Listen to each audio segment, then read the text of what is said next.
خذ العفو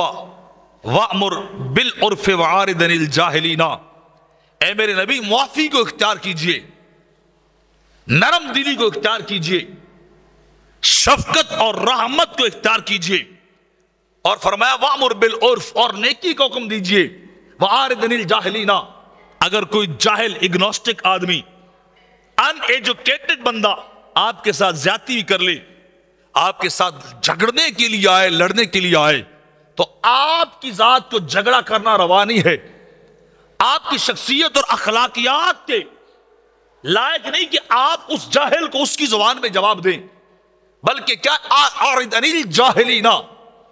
جاہلوں کو معاف کر دیجئے، آپ معاف کرتے جائیں گے، ان سے آپ جھگڑا نہیں کریں گے، ایک پڑھے لکھے انداز میں آپ ان سے گفتگو کریں گے،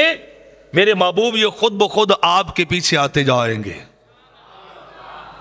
یہ خود بخود چل کر آپ کے ساتھ آئیں گے، لیکن کرنا کیا ہے؟ خذ العفو، معافی کو اختیار کیجئے، رحم دلی کو اختیار کیجئے، شفقت والا پہلو جو ہے وہ مقدم رکھیے، تو پھر کیا ہوگا؟ لوگ آپ کے پاس آتے جائیں گے۔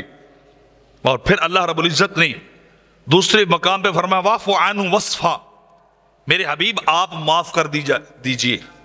واعف عنہم واصفح، اور درگزری سے کام لیجئے، آپ معاف کر دیں، درگزری سے کام لیجئے، ان اللہ یحب المحسنین، اور جو درگزر کر دیتا ہے، جو معاف کر دیتا ہے،